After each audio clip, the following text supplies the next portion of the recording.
जोर से बोलो शेरों वाली मैया की जय। राम राम भक्तों नवरात्रि का महापर्व बहुत ही शुभ और मंगलकारी माना जाता है। नवरात्रि के पूरे 9 दिन गंगा जल की हर एक बूंद की तरह पवित्र माने जाते हैं। यह शुभ समय भक्तों के जीवन में खुशियों की सौगात लेकर आता है। भक्तों आपको बता दें 2024 में इस साल मां दुर्गा पालकी पर सवार होकर आएगी। पालकी की सवारी को शुभ माना गया है। हालांकि इसे आंशिक महामारी का कारण भी माना गया है। शास्त्रों में वर्णित है तथा मान्यताओं के अनुसार अगर शारदीय नवरात्रि पर यदि माता दुर्गा का आगमन उनके वाहन सिंह पर नहीं बल्कि पालकी पर होगा तो मान्यता है कि माता दुर्गा का पालकी पर सवार होकर आना बहुत ही शुभ और कल्याणकारी माना जाता है। जीवन सुखमय हो जाता है। भक्ति का भरपूर लाभ भक्त जनों को मिलता है। दोस्तों स्वयं माता दुर्गा जी ने कहा है, जो भी स्त्री नवरात्रि के दौरान कर ले यह 2 छोटे से काम, उसके जीवन के हर कष्ट को मैं खुशियों से भर दूंगी। मैं उसकी हर मनोकामना को पूरी करूंगी। दोस्तों हमारे हिंदू धर्म में शारदीय नवरात्रि का अपने आप में एक विशेष और खास महत्व होता है। वैसे तो एक साल में 4 नवरात्रे पड़ती है और हर नवरात्रि में माता दुर्गा जी स्वर्ग से धरती निवास करने आती है, परंतु शारदीय नवरात्रि में माता दुर्गा जी पालकी पर धरती पर वास करने आती है। ध्यान रखिएगा वेद में साफ साफ लिखा हुआ है, जब भी माता रानी धरती पर वास करने आती है और वो सिंह को वाहन के रूप में ना लेकर के पालकी को अपने वाहन के रूप में अगर लिया हुआ है तो यह धरती के लिए बहुत ही शुभ संकेत होता है और ऐसा समय भक्तों के जीवन में खुशहाली लेकर के आता है। दोस्तों एक साल में 4 नवरात्र यहाँ पड़ती है, परंतु हमारे हिंदू धर्म में शारदीय नवरात्रि सबसे ज्यादा फलदायी नवरात्रि होती है, क्योंकि इस दौरान माता रानी जी बहुत ही ज्यादा प्रसन्न मुद्रा में होती है। अपने दोनों हाथों से अपने भक्तों पर कृपा बरसाती हैं और शारदीय नवरात्रि के दौरान की गई पूजा साधना क्रिया कभी भी खाली नहीं जाती है। इस दौरान कोई भी व्यक्ति यदि माता रानी जी के लिए व्रत रखता है, पूजा पाठ करता है, तो उस व्यक्ति के लिए स्वर्ग के दरवाजे खुल जाते हैं और माता रानी जी की असीम कृपा सदैव बनी रहती है। दोस्तों तो शास्त्रों में वर्णित है कि शारदीय नवरात्रि के दौरान यदि कोई भी इंसान माता रानी जी की विधि विधान से पूजा पाठ कर लेता है तो उस व्यक्ति के जीवन का हर कष्ट संकट विघ्न बाधा जड़ से नष्ट हो जाता है और माता रानी जी के आशीर्वाद से उस व्यक्ति के जीवन में उसको धन वैभव ऐश्वर्य की प्राप्ति होती है। दोस्तों हमारे शास्त्रों में हमारे वेद पुराणों में माताओं के लिए बहनों के लिए शारदीय नवरात्रि के दौरान कुछ ऐसे उपायों के बारे में बताया गया है, जो यदि माताएं बहनें शारदीय नवरात्रि के दौरान सही मुहूर्त पर इसे विधि विधान से कर ले, जिसके बारे में आज के इस वीडियो में हम आपको बताने जा रहे हैं। तो ऐसी महिलाओं को ऐसी कन्याओं को शीघ्र ही माता रानी जी का वरदान और वह आशीर्वाद मिल जाता है, जिसके पश्चात उनके जीवन के हर प्रकार की परेशानी खत्म हो जाती है और माता रानी जी के आशीर्वाद से उनके जीवन में अपार खुशियां ही खुशियां आती है। देखिए भक्तों, वेद पुराण में तो साफ साफ यहाँ तक लिखा हुआ है कि यदि किसी भी नवरात्र के दौरान माताएं बहनें माता रानी जी को सच्चे दिल से पुकारती है तो माता रानी जी उनके घर पर वास करने अवश्य जाती है। उनकी केवल एक पुकार पर ही उनके जीवन के हर कष्ट को जड़ से नष्ट कर देती है। और यदि शारदीय नवरात्रि के दौरान माताएं बहनें वेद पुराणों के अनुसार वह उपाय कर लें, जिसके बारे में आज के इस वीडियो में हम आपको बताने जा रहे हैं, तो मान के चलिए माता रानी जी के आशीर्वाद से माताओं बहनों के परिवार के जीवन में एक चमत्कारी और सकारात्मक बदलाव आ सकता है। दोस्तों, चाहे आप पुरुष हैं, चाहे महिला है, आज के इस वीडियो को बहुत ध्यान से, श्रद्धा से अंत तक बिना भगाए देखिएगा, क्योंकि आज के इस वीडियो में हम जो जानकारी आपको वेद पुराणों के अनुसार देने जा रहे हैं, और यदि आपने इस जानकारी को प्राप्त करके नवरात्रि के दौरान 2-4 मिनट का समय निकाल करके उन उपायों में से एक भी उपाय कर दिया, जिसके बारे में आज के इस वीडियो में हम आपको बताने जा रहे हैं, जिसके बारे में हमारे वेद पुराणों में, शास्त्रों में लिखा हुआ है, तो आप अपने जीवन की कितनी ही बड़ी समस्या में फंसे हो, कितने ही बड़ी आपकी मनोकामना हो, कितना भी बड़ा दुख हो आपके जीवन में माता रानी जी के आशीर्वाद से आपके जीवन की हर प्रकार की दुविधा से आपको अवश्य मुक्ति मिल जाएगी। और इन उपायों को करने के पश्चात मान के चलिए, न केवल आपके बल्कि आपके पूरे परिवार के जीवन में एक चमत्कारी और सकारात्मक बदलाव आएगा ही आएगा।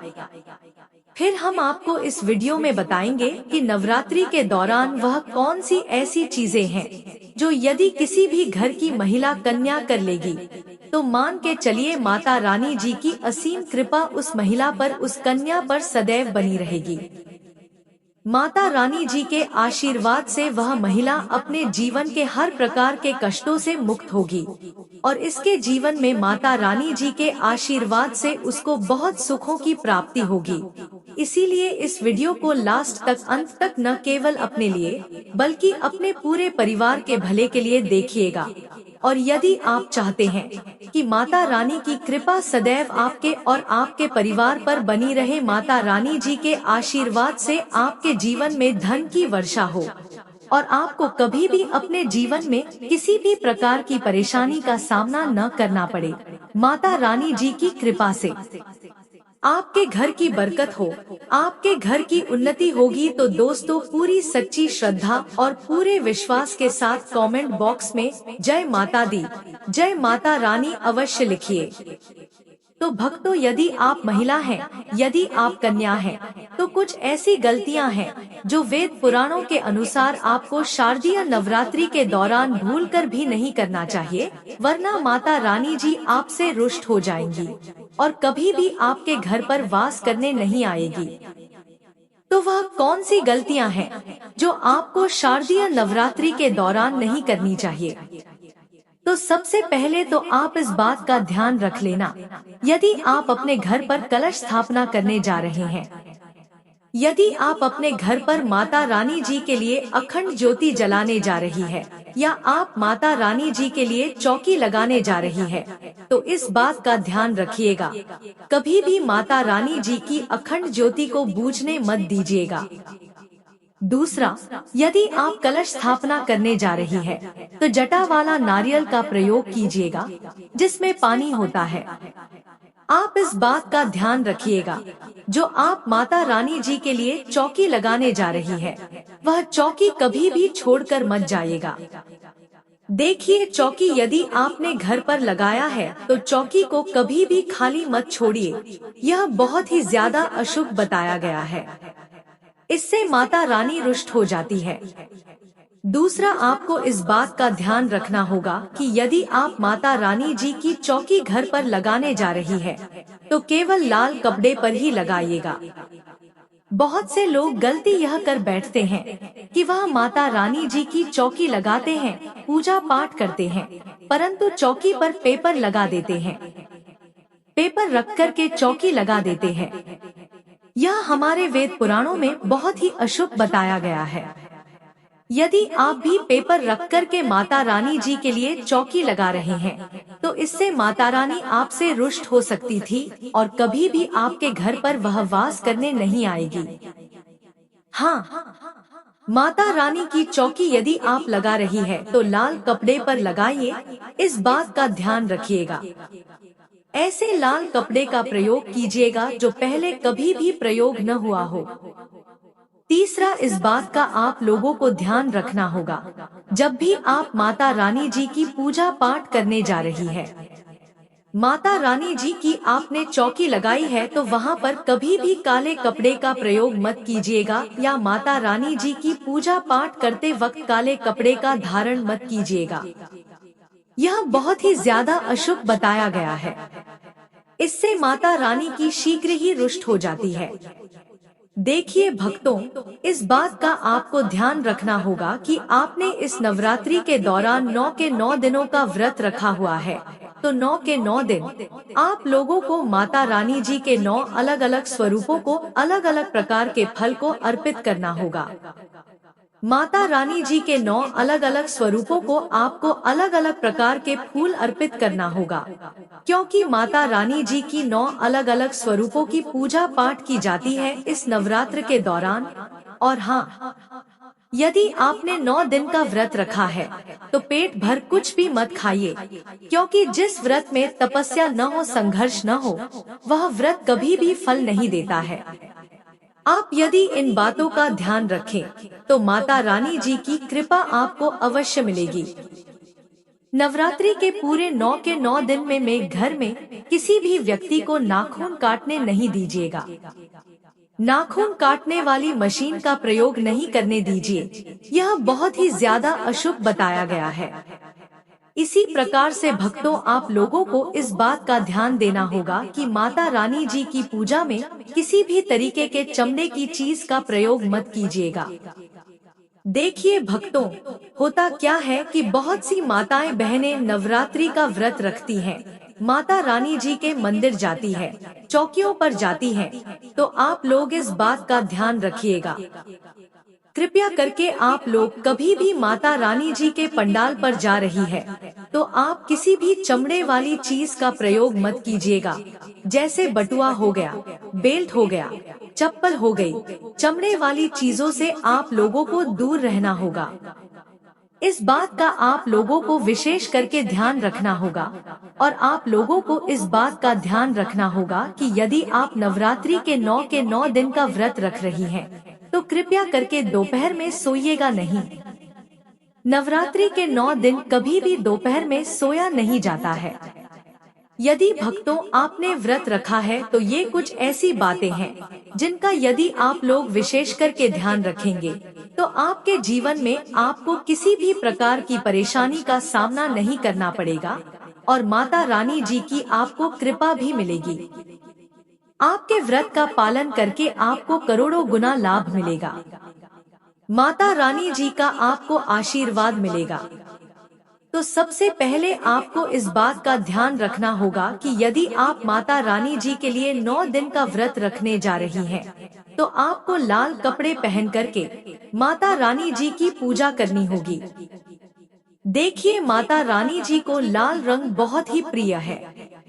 यदि लाल रंग का प्रयोग करते हुए आप माता रानी जी की पूजा पाठ करेंगी तो आपकी पूजा सिद्ध भी होगी और आप पूजा का पालन करके आपको करोड़ों गुना लाभ मिलेगा। दूसरा, आपको इस बात का विशेष करके ध्यान रखना होगा, जब भी आप माता रानी जी के लिए पूजा पाठ करने जा रही हो तो पूजा पाठ करने से पहले चौकी के पास थोड़ा सा गंगाजल का छिड़काव कर दीजिएगा। गंगाजल का छिड़काव करने के पश्चात ही माता रानी जी की पूजा पाठ कीजिएगा। यह बहुत ही ज्यादा शुभ बताया गया है। यदि आप माता रानी जी की पूजा में माता रानी जी को लाल गुड़हल का फूल अर्पित करती है तो यह बहुत शुभ बताया गया है। देखिए, लाल गुड़हल का फूल जो होता है वही एक ऐसा फूल होता है जो माता रानी जी के 9 अलग अलग स्वरूपों को एक साथ अर्पित किया जा सकता है। तो माता रानी जी की पूजा में यदि आप लाल गुड़हल के फूल प्रतिदिन उनको अर्पित कर रही है तो माता रानी के 9 अलग अलग स्वरूपों का आपको आशीर्वाद मिलेगा। देखिए भक्तों, यदि आप अपने व्रत के दौरान में सीताफल का प्रयोग करेंगी तो इससे माना जाता है कि माता सीता जी का आपको असीम आशीर्वाद मिलता है और माता रानी जी को यदि आप सीताफल अर्पित करेंगी तो इससे भी आपको माता रानी जी का आशीर्वाद मिलेगा। तो ये कुछ ऐसी चीजें थी जिनका आपको ध्यान रखना है और नवरात्रि के दौरान करना है और आपको माता रानी जी का आशीर्वाद भी मिलेगा, वरदान भी मिलेगा और आपके जीवन में आप बहुत खुश रहेंगे। लेकिन नवरात्रि के दौरान सबसे ज्यादा महत्व होता है कन्या पूजन का। दोस्तों, माना जाता है व्रत और उपासना से माता रानी इतना प्रसन्न नहीं होती है जितना कि कन्या पूजन से होती है। नवरात्रि में छोटी छोटी कन्याओं को माता रानी का स्वरूप माना जाता है। कन्याओं को भोग लगाया जाता है, उन्हें प्रसन्न किया जाता है और बदले में आशीर्वाद मांगा जाता है। कन्याओं को प्रसन्न करने के लिए गिफ्ट आदि उपहार वगैरह दिए जाते हैं। माना जाता है अगर कन्याओं को कोई भेंट दी जाए और वह उसे खुशी खुशी स्वीकार कर ली, तो इसका मतलब है माता रानी अर्थात माता वैष्णो ने भेंट स्वीकार कर ली। जिन पर कन्याएं प्रसन्न होती हैं, तो समझो उन्हें माता रानी का आशीर्वाद मिल गया और माता रानी की कृपा से उन्हें मुंह मांगा वरदान प्राप्त होता है। नवरात्रि में 2 साल से लेकर 10 साल तक की कन्या का पूजन होना चाहिए। अष्टमी अथवा नवमी को कन्याओं के पैर धोकर भोजन कराना, उपहार आदि देना श्रेष्ठ माना जाता है। आपके घर में संपन्नता बनी रहेगी तथा धन की कोई भी कमी नहीं होगी। तो आप कन्याओं को कोई सुंदर गिफ्ट दे सकते हैं। शास्त्रों में बताया जाता है कि कन्या जितना खुश होती है, माता रानी उतना ही जल्द फल की प्राप्ति प्रदान करती है। ऐसे में आप कन्याओं को चॉकलेट बॉक्स दे सकते हैं तथा खूबसूरत कपड़े दे सकते हैं। याद रहे काले कपड़े न दें और स्टील के बर्तन भी गिफ्ट के तौर पर दे सकते हैं। याद रहे कि कन्याओं को लोहे का कोई भी सामान नहीं देना चाहिए। भक्तों, जब कन्या अपने घर के लिए प्रस्थान करे तो उनके चरण जरूर छू ले और अपने मन में अपनी प्रार्थना को पूरा होने की सच्ची चाह, सच्चे दिल से आशीर्वाद मांगे। माता रानी अवश्य आपकी इच्छाएं, आपकी मुरादें पूरी करेंगी। तो प्यार से एक बार कमेंट बॉक्स में लिखिए, शेरों वाली मैया की जय। भक्तों, जानकारी पसंद आई होगी तो वीडियो को एक लाइक करिए और चैनल को सब्सक्राइब भी कर लीजिए। बोलिए जय मां दुर्गा।